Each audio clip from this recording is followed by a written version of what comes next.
Hyderabad Meerpet murder కేసులో సంచలన విషయాలు వెలుగులోకి వస్తున్నాయి. పోలీసులు కీలక ఆధారాలు సేకరించారు. శరీర భాగాలను కాల్చిన ఆనవాళ్లు సేకరిస్తున్నారు. DNA శాంపిల్స్ సేకరించిన పోలీసులు పిల్లల DNAతో టెస్ట్ చేయించనున్నట్లు తెలుస్తోంది. హత్యకు ఉపయోగించిన పలు వస్తువులు స్వాధీనం చేసుకోగా ఇంట్లో ఇన్ఫ్రారెడ్ ద్వారా రక్తపు మరకలు గుర్తించినట్టుగా తెలుస్తోంది.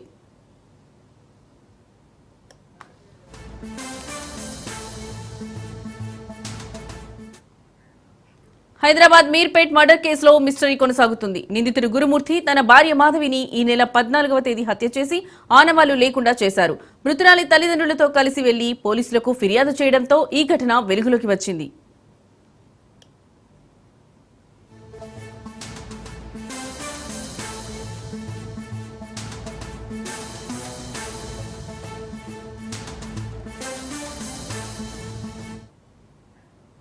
నిందితుడు గురుమూర్తి స్టేట్మెంట్ ఆధారంగా పోలీసులు విచారణ చేస్తున్నారు.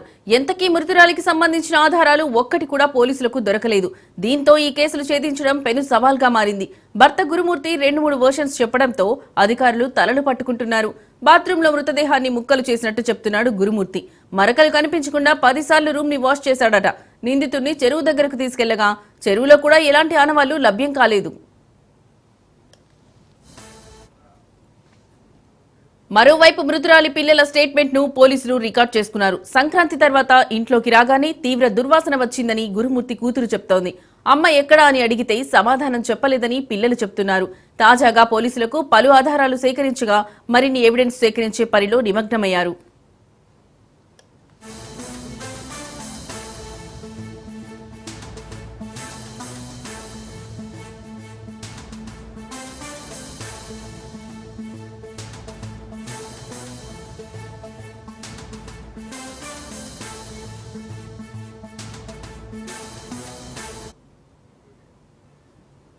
ఇక ఇదే అంశానికి సంబంధించిన మరింత సమాచారం మా క్రైమ్ బ్యూరో చీఫ్ పవన్ అందిస్తారు.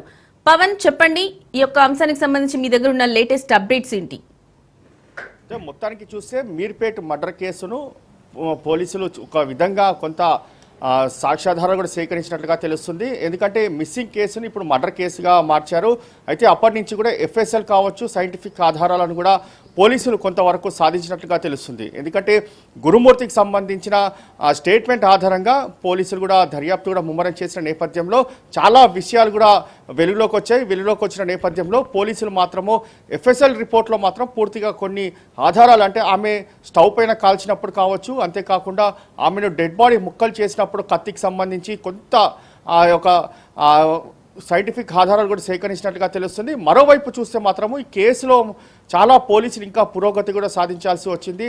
అసలు డెడ్ బాడీకి సంబంధించి పూర్తిగా మాయం చేయాలంటే గురుమూర్తి ఒక్కరి వలన అయిందా, లేకపోతే ఇంకా ఎవరిదైనా సహాయం తీసుకున్నాడా అనే కొంత అనుమానం కూడా పోలీసులు వ్యక్తం చేస్తున్నారు. ఆ అనుమానం ఆధారంగానే దీనికి సంబంధించి పూర్తిగా దర్యాప్తు కూడా ముమ్మరం చేశారు.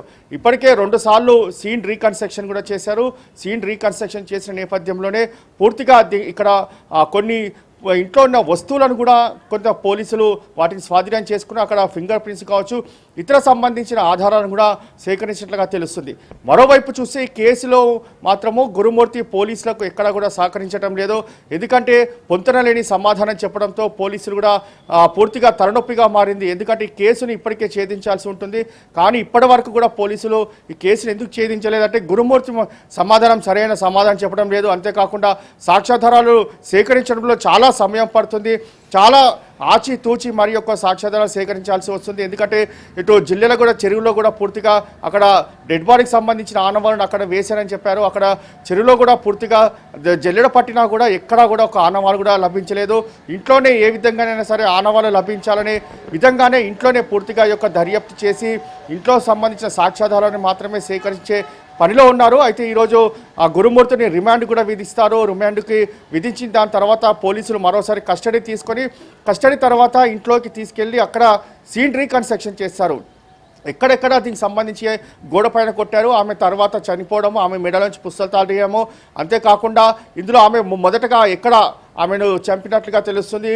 ఫస్ట్ మీ మెడ భాగాన్ని వేరు చేశారా, లేకపోతే దాని తర్వాత ఏ భాగాన్ని ఎక్కడెక్కడ బాత్రూంలో దీనికి సంబంధించి పూర్తిగా అన్ని యొక్క సీన్ రీకన్స్ట్రక్షన్లో మినిట్ టు మినిట్ ఏం చేశారని దానిపైన కూడా పోలీసులు అప్పుడు స్టేట్మెంట్ కూడా రికార్డ్ చేసుకుంటారు. పూర్తిగా ఇప్పటికే బాత్రూమ్ని కూడా పోలీసులు దాదాపు 4-5 సార్లు కూడా సీన్ రీకన్స్ట్రక్షన్ కూడా చేసినట్లు తెలుస్తుంది. అంతేకాకుండా బాత్రూంలో ఎక్కడ కూడా రక్తపు మరకలు ఉండకుండా దాదాపు 12 సార్ల నుంచి 15 సార్ల వరకు కూడా కడిగినట్లుగా తెలుస్తుంది. అంతేకాకుండా ఆ రోజు పూర్తిగా వాటర్ కూడా ఎక్కువగా అయినట్లుగా దీనికి సంబంధించి అంటే స్టోరేజ్ అంటే ట్యాంక్లో నుంచి కూడా వాటర్ ఎక్కువగా ఆ రోజు వాడినట్లుగా తెలుస్తుంది. దీనికి సంబంధించి కొంత స్టేట్మెంట్ కూడా ఇంటి ఓనర్ కూడా రికార్డ్ చేసుకున్నారు. ఎందుకంటే ఇంటి ఓనర్ని ఆ రోజు ఇంకా వాటర్ అయిపోయాయి అని చెప్పి కూడా చెప్పినట్లుగా తెలుస్తుంది. ఆ వాటర్ అయిపోయిన నేపథ్యంలో మరోసారి ఒక బోర్ వేసినట్లుగా తెలుస్తుంది. అయితే ఇదంతా కూడా స్టేట్మెంట్ కూడా పోలీసులు రికార్డ్ చేసుకున్న నేపథ్యంలోనే మరికొద్ది సేపట్లో కూడా గురుమూర్తిని రిమాండ్కు విధిస్తారు. దాని తర్వాత సీన్ రీకన్స్ట్రక్షన్ చేసే అవకాశం కూడా కనిపిస్తుంది. Right Pawan, thank you.